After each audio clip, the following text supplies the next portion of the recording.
Assalamualaikum warahmatullahi wabarakatuh. Perkenalkan, saya Fatma Tuasikal, salah satu dosen pada Institusi Ilmu Sosial dan Politik IAPIS BIAK, Fakultas Ilmu Administrasi, Program Studi Administrasi Perkantoran. Melalui video ini sebagai salah satu persyaratan mengikuti sertifikasi dosen tahun 2024 pada bidang pengajaran atau penilaian diri dosen unjuk kerja Tridharma Perguruan Tinggi atau PDD UKTPT.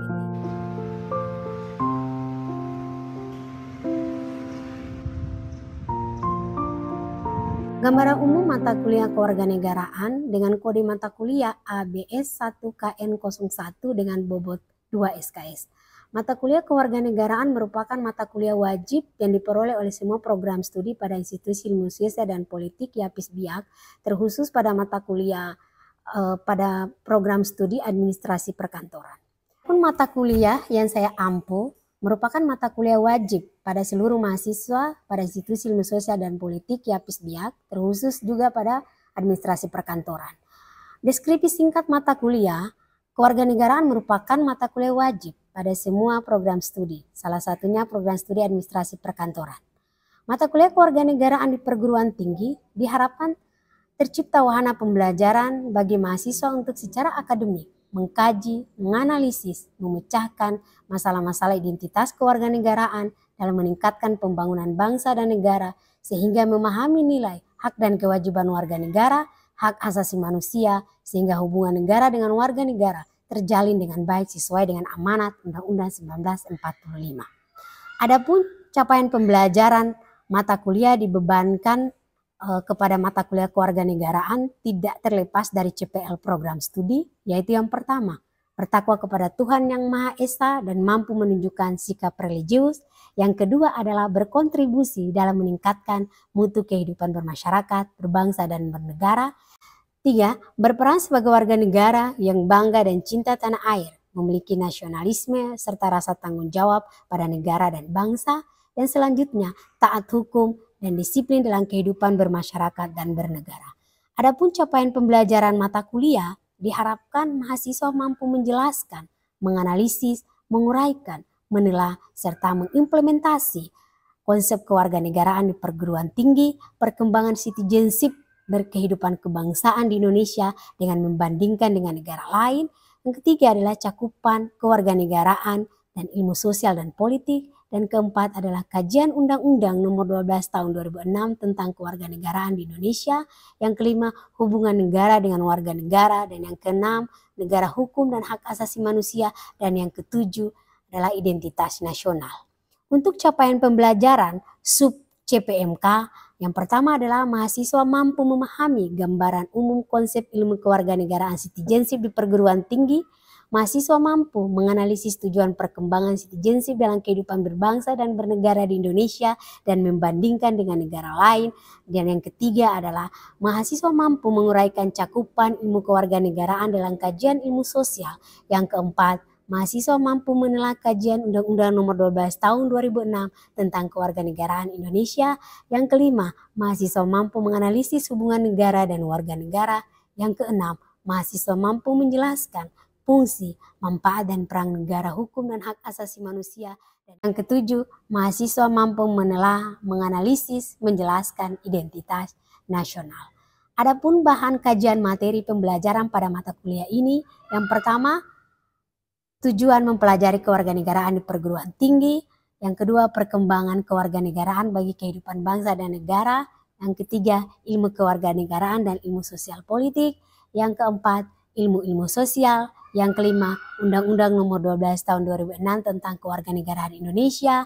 Yang ketujuh, hukum dan hak asasi manusia. Dan yang kedelapan, identitas nasional. Adapun kajian pustaka dalam mata kuliah ini adalah yang pertama, buku yang ditulis oleh Dr. Holustin MC tahun 2022. Yang kedua adalah tim ICCE UIN 2003, Pendidikan Kewarganegaraan, Demokrasi, Hak Asasi Manusia dan Masyarakat Madani. Yang ketiga adalah Surbakti Ramlan tentang memahami ilmu politik. Yang keempat adalah searching melalui internet yang terkait dengan hak asasi manusia. Yang kelima adalah Undang-Undang Nomor 12 Tahun 2006 tentang kewarganegaraan. Yang ketujuh, buku model kewarganegaraan yang didownload melalui searching internet dan lain sebagainya, dan seterusnya adalah terkait dengan jurnal yang berkaitan dengan mata kuliah yang diambil.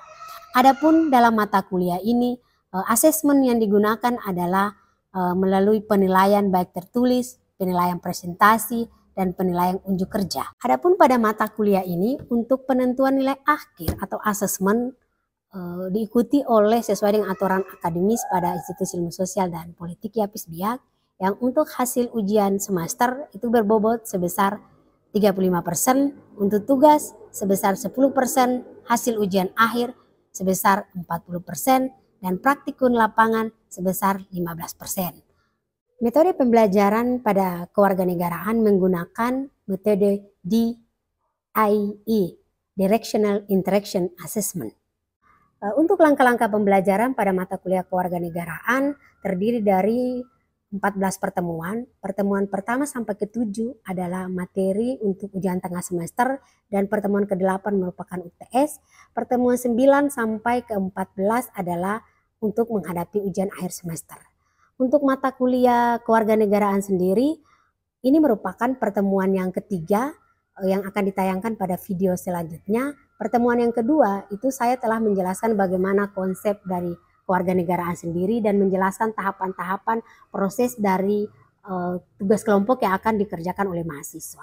Dalam pelaksanaan tugas kelompok ini, mahasiswa dibagi dalam beberapa kelompok dan mereka mencoba untuk menganalisis dan mereview tugas terkait dengan kewarganegaraan di berbagai negara. Setelah itu mereka akan mempresentasikan dan membandingkan dengan kewarganegaraan di Indonesia.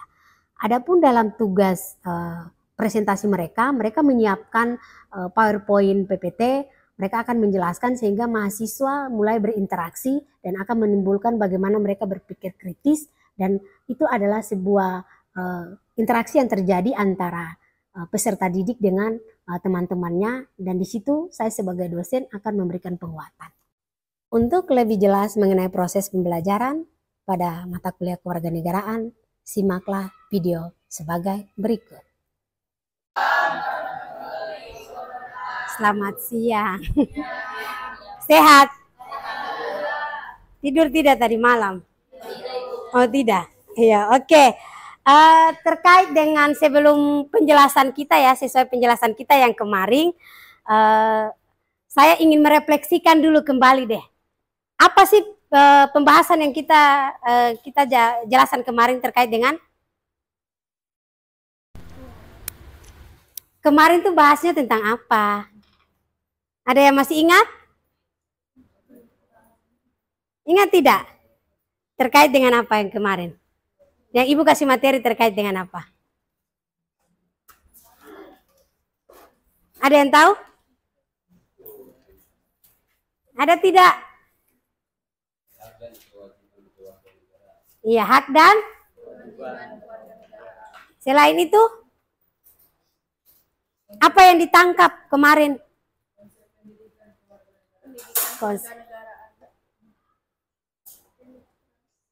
Demokrasi apa lagi? Nah, akhirnya kalau belum memahami secara detail, otomatis saya coba menjelaskan sedikit dulu sebelum Anda menjelaskan tentang tugas yang telah dibagi sesuai dengan kelompok masing-masing. Oke, kita bicara tentang pendidikan kewarganegaraan. Pernah lihat ini? Apa ini? Paspor. Next, selanjutnya, kalau yang ini? KTP. Apa hubungannya materi yang akan kita sampaikan hari ini dengan paspor dengan KTP?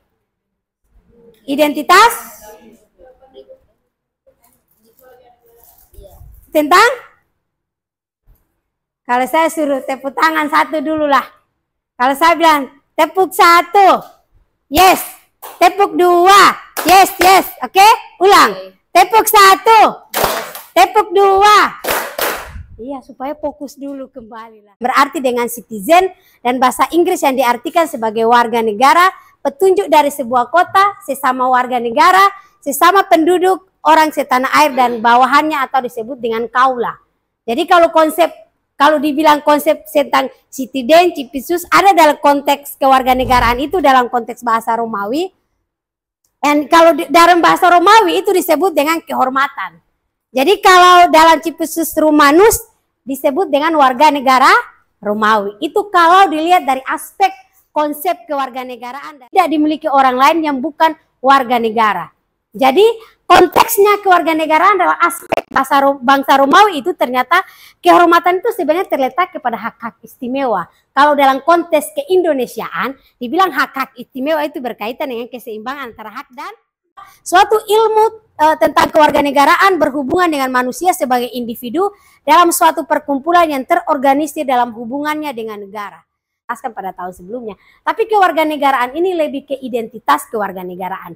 Nanti selanjutnya akan kita bahas sejauh mana bagaimana kehilangan warga negara dan lain sebagainya. Oke, terkait dengan hal ini sebenarnya yang menjadi catatan utama dalam konteks kewarganegaraan itu bahwa ternyata di dalam sebuah variabel secara relevan bahwa mikro kontinu tingkah laku, potensi, kesempatan, hak, kewajiban, cita-cita secara disposition. Itu yang menjadi catatan utama. Oke, saya rasa itu penjelasan singkatnya seperti itu. Tidak perlu lagi kita bicara terlalu jauh karena kemarin saya sudah jelaskan kembali. Saya hanya mencoba menguatkan Anda kembali sebelum Anda dengan kelompok. Oke, rekan kelompok 1 silahkan ambil posisi di pojok kanan dan saya akan lihat slide-nya Anda. Sudah dikirim ke saya? Oke. Bisa pakai apa? Canva? Tidak. PPT ya? Ya, saya cek dulu ya. Ya, kita berikan aplaus dulu untuk kelompok yang pertama. Waalaikumsalam warahmatullahi wabarakatuh. Di sini kami akan mempresentasikan tentang kewarganegaraan dari negara Kenya dan perbandingan dengan Indonesia. Dari judul yang pertama, tentang pendidikan kewarganegaraan, diskusi politik, dan transmisi sosial, pengetahuan dan nilai-nilai demokrasi dan demokrasi baru Kenya 2002.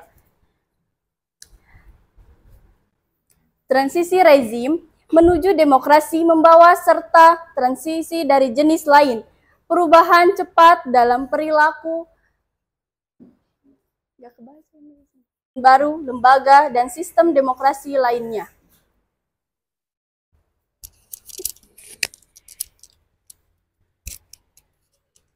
Banyaknya rezim demokratis yang baru menunjukkan kinerja buruk atau langsung yang paling menjanjikan untuk mempromosikan orientasi demokratis di negara-negara demokrasi baru adalah melalui program pendidikan kewarganegaraan yang mengajarkan kewarganegaraan demokratis kepada kaum muda di ruang kelas atau kepada orang dewasa dalam lokakarya, komunitas, ceramah, atau forum publik. Rangkainya dengan pendidikan kurang dan dengan tingkat integrasi sosial yang lebih rendah. Studi ini menyajikan bukti terkuat hingga saat ini tentang berbagai efek pendidikan kewarganegaraan dan memperkuat janjinya untuk bagian yang akan kita bahas, yaitu pendidikan kewarganegaraan, diskusi politik, dan pembelajaran demokrasi, harapan teoritis. Kedua, desain dan data penelitian. Tiga, metode statistik, hasil paparan pendidikan kewarganegaraan, efek langsung, luas dan pengaruh diskusi pendidikan pasca pendidikan kewarganegaraan, efek bersyarat pendidikan kewarganegaraan, peran metodologi partisipatif, efek bersyarat dari pendidikan kewarganegaraan dan diskusi dari sumber daya kognitif dan sosial.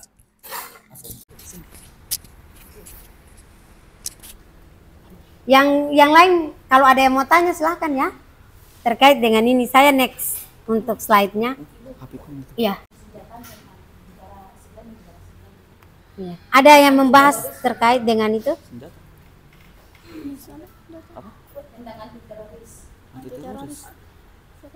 Anti teroris.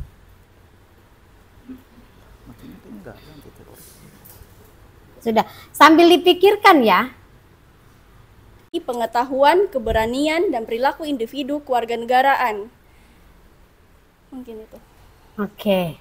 Tepuk tangan dulu. Good. Analisis, bersikap, dan bertindak demokrasi yang berdasarkan Pancasila, Undang-Undang Dasar 1945. Ya, itu sesuai dengan artikel yang saya kirimkan ya. Betul. Oke, karena sudah dibaca dan itu memang begitu. Kalau di Indonesia itu lebih menitik beratkan kepada teoritikal, tapi lebih menanamkan konsep demokrasi sosial. Jadi kalau kita melihat konteks kewarganegaraan itu sendiri, kalau dipartisipasi, kan endingnya itu di peningkatan value-nya, peningkatan partisipasinya. Kalau di misalnya di Kenya itu lebih ke politika liberal, kalau di Indonesia lebih ke politika sosial. Jadi untuk pengetahuan Anda terkait dengan pendidikan kewarganegaraan itu lebih menitik beratkan kepada pengetahuan tentang pendidikan demokrasi, tetapi tidak boleh meninggalkan nilai-nilai konteks kepancasilaannya, itu tidak boleh ditinggalkan. Karena kita demokrasinya demokrasi sosial, demokrasinya bersifat demokrasi terbuka. Itu perbandingannya seperti itu ya. Terima kasih untuk kelompok yang ditunjuk secara mendadak karena bersedia juga. Kita berikan tepuk tangan dulu untuk kelompok ini. Nggak usah. Polarisasi itu yang terjadi di Belanda. Jadi bab yang pertama ini, slide yang pertama ini dapat diawali dengan gambaran transformasi masyarakat Belanda yang agak sedikit radikal. Dari negara terpilarisasi menjadi negara multi etnis. Selanjutnya disajikan penjelasan singkat mengenai permasalahan utama masyarakat multi etnis itu. Dan bersama-sama dalam mengadakan aktivitas sosial. Baik, ini slide kedua. Maaf ya Bu. Jadi sejalan dengan itu negara tidak diperbolehkan memperhitungkan keturunan, itu di negara Belanda. Mereka tidak boleh memperhitungkan keturunan, agama, atau etnis warga negara manapun. Jadi misalnya nih teman-teman di Belanda, Indonesia datang ke Belanda itu tidak seperti layaknya kayak negara asing masuk ke Indonesia. Begitu mudah kan? Misalnya negara lain masuk ke Indonesia. Negara Indonesia itu memang ada pembatasan enak saja kan. Nah, kalau di Belanda itu mereka harus memperhitungkan keturunannya di sana. Ya kan tidak diperbolehkan kan? Minta maaf salah. Bangladesh negara dengan jumlah penduduk terpadat di dunia.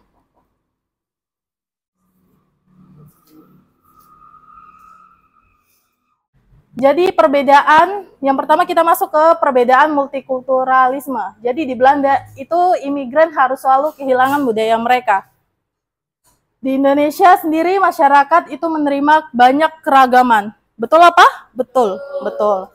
Jadi di Indonesia juga mereka, tetapi di Indonesia walaupun mereka menerima banyak keragaman, ada tapinya, tetapi tetap mempertahankan kebudayaan aslinya. Di Belanda harus memperhatikan bahasa budayanya.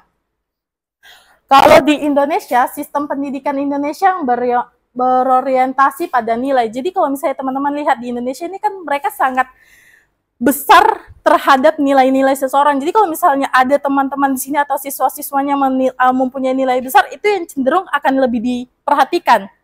Kalau di Belanda, teman-teman, misalnya mungkin anak-anak muridnya, mereka ada refleksi dengan Anda dulu. Anda paham tidak terhadap apa yang disampaikan? Paham tidak? Pahamnya di mana? Yang kamu tangkapnya apa? Hah?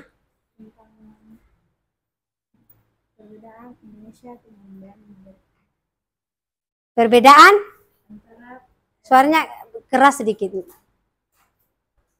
Indonesia dengan? Tangkapnya apa? Sama juga. Tangkapnya apa? Kalau menurut saya tadi tangkapan tuh sangat kakak Ajian jelaskan tadi sangat bagus kan. Tadi pas yang saya dengar itu Islam juga bisa toleransi di negara Belanda sana. Candung bisa terima dong gitu. Tidak sama kayak Candung lah nanti Islam Candung yang biasa kalau negara lain pun biasa kan nanti bicara begitu tapi di Belanda kan bisa terima dengan maupun di Belanda dan Kenya yang disampaikan oleh teman tadi, itu tidak terlepas dari konteks makna dari pendidikan kewarganegaraan sendiri yang telah Ibu jelaskan terlebih dahulu. Yaitu lebih ke aspek kemanusiaan, lebih aspek ke warga dengan negaranya. They said I had no style, and I was dreaming to be those cookies, but I kind of fucked up my whole teenage life. Now I've been many places.